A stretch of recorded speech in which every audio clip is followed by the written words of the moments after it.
Hello friends, எல்லோரும் எப்படி இருக்கீங்க? வெல்கம் டு சுவையும் மாறை சேனல். இன்றைக்கி சட்னி தான் செய்ய போகிறாங்க.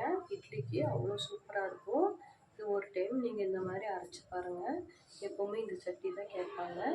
வாங்க வீடியோக்குள்ள போய் பார்க்கலாம். பாருங்கள், வெங்காயம் பெருசாக ஒரு வெங்காயம் எடுத்துருக்குறேன். காரத்துக்கு காய்ந்த மிளகாய் எடுத்துருக்குறேங்க. ஒரு 6-7 பூண்டு. நீங்கள் உங்களுக்கு எப்படி காரம் வேணுமோ அதுக்கு தகுந்த மாதிரி மிளகாய் எடுத்துக்கோங்க. இதையே எண்ணெயில் போட்டு நல்லா வதக்கிடலாம்.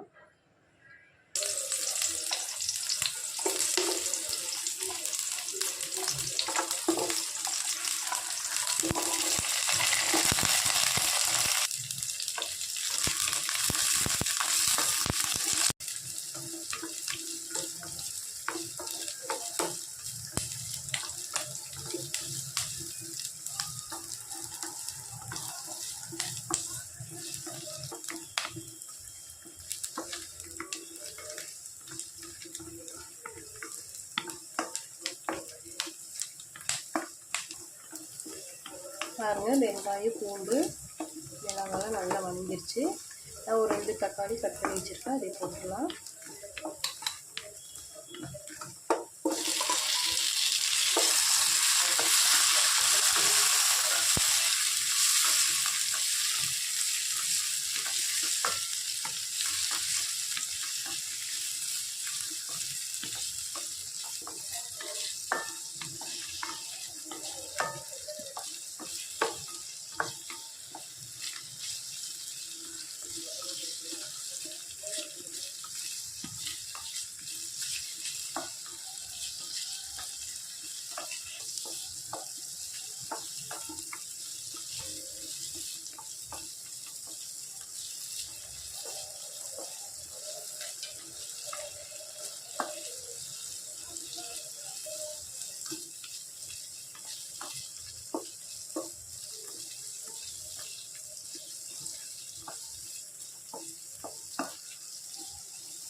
இப்போது ஒரு 4 டேபிள் ஸ்பூன் பொட்டுக்கடலை போட்டுக்கலாங்க.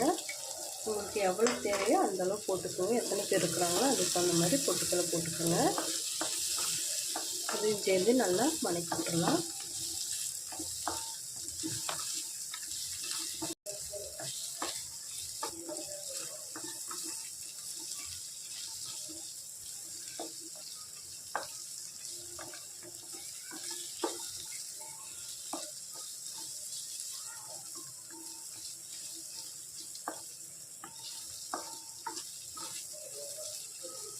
பாருங்கள், இது நல்லா வதங்கிருச்சு.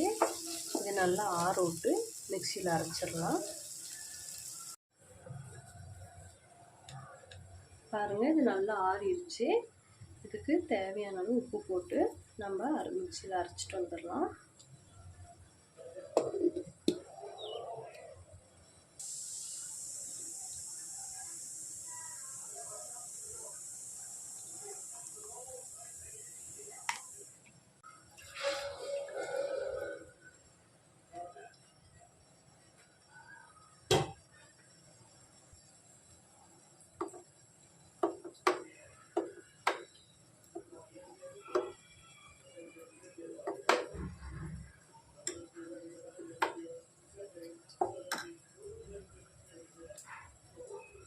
பாருங்கள், சட்னி நல்லா ஃபைன் பேஸ்ட்டாக அரைச்சாச்சு.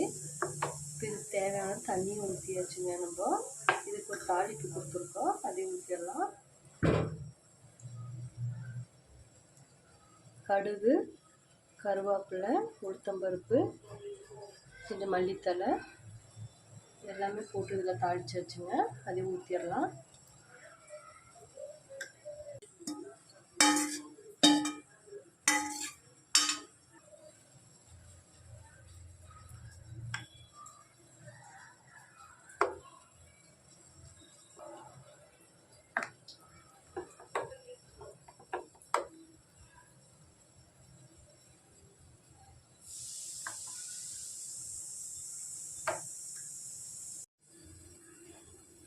பாருங்கள், நம்ம சட்னி சூப்பராக அரைச்சாச்சு. இதுக்கு தாளிப்பு கொடுத்துருக்கோம். இட்லி தோசைக்கெல்லாம் அவ்வளோ சூப்பராக இருக்கும். சிம்பிளான சட்னி தாங்க. நீங்களும் வீட்டில் ட்ரை பண்ணி பாருங்கள். சுவையும் மாறி சேனலுக்கு மறக்காமல் சப்ஸ்கிரைப் பண்ணுங்கள், லைக் பண்ணுங்கள், ஷேர் பண்ணுங்கள். ஓகே, பாய்.